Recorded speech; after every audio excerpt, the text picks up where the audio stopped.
السلام علیکم ورحمۃ اللہ وبرکاتہ۔ محترم دوستوں، آج کی مجلس میں واپس سے بہت سارے سوالوں کے جوابات انشاءاللہ ہم پیش کریں گے، جن میں سب سے پہلا سوال ہماری ایک بہن تحرین جہان نے کیا ہے۔ کہتی ہیں کہ مفتی صاحب، یہ جو پلاسٹک اور فائبر کے برتن ہوتے ہیں ان کو پاک کرنے کا طریقہ کیا ہوتا ہے، اس کے بارے میں بتلا دیجیے۔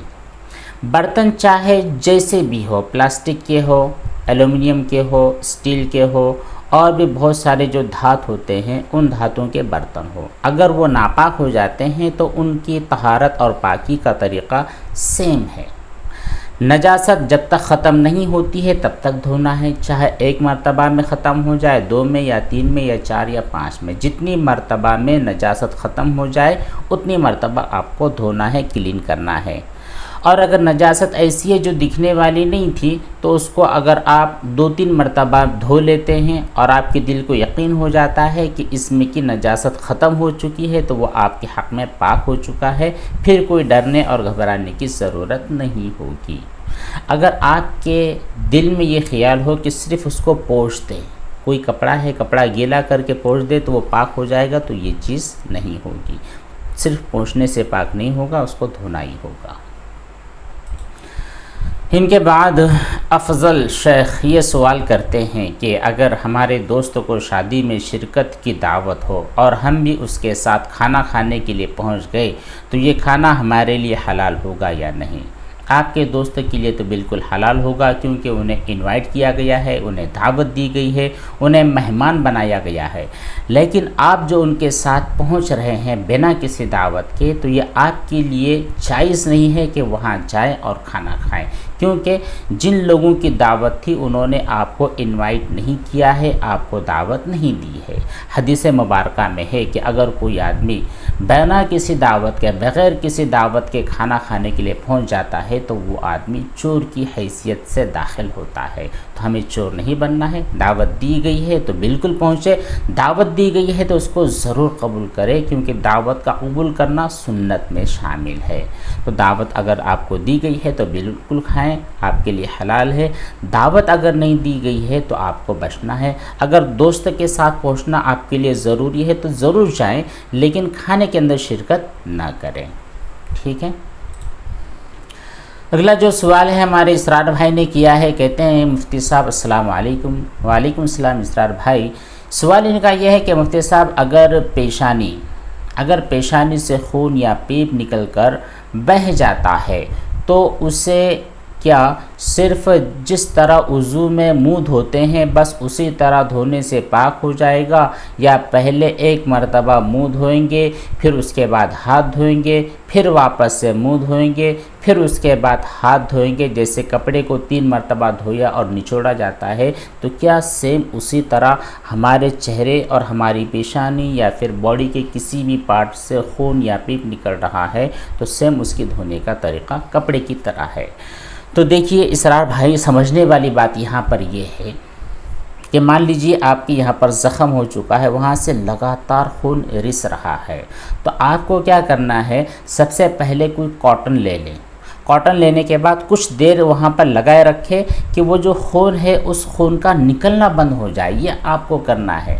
ورنہ اگر آپ نے سراسری صرف چہرہ دھویا 1-2-3 مرتبہ اور وہ خون لگاتار نکلا جا رہا ہے تو پھر پاکی حاصل نہیں ہوتی ہے۔ تو آپ کو کرنا یہ ہے کہ اس زخم پر جہاں سے پیپ یا بلڈ نکل رہا ہے، پہلے وہاں پر کچھ دیر کے لیے کاٹن لگا لے، اور کچھ دوائیاں اگر ایسی ہو سکتی ہے جو خون کو روک دیتی ہے، جیسے لقمان حیات تیل، ہمارے یہاں پر ہمدرد اور آیورویدک کا جو تیل چلتا ہے، کہ اگر اس کو کچھ دیر کے لیے زخم پر چھوڑ دیا جائے تو خون کا نکلنا بند ہو جاتا ہے۔ تو اس طرح کی کوئی دوا آپ استعمال کریں، کچھ دیر کے لیے وہاں پر جو روئی ہے اس کو لگے رہنے دیں، جب خون کا رسنا بند ہو جائے تو اس کے بعد میں آپ نارملی جیسا چہرہ دھوتے ہیں وضو کے اندر بس ویسے دھو لیں۔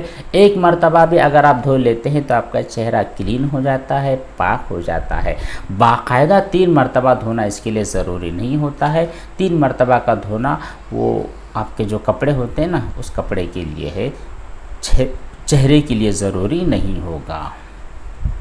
اسرار بھائی کے بعد بھی اگلا ایک سوال ہے جو کیا ہے محمد یوسف بھائی نے، اور کہتے ہیں کہ مفتی صاحب کیا جو ناپاک کپڑے ہوتے ہیں انہیں 3 بار دھونا ضروری ہے یا 2 بار میں ہی اگر نجاست صاف ہو جائے گی تو پاک ہو جائے گی، نجاست دکھنے والی نہیں ہے؟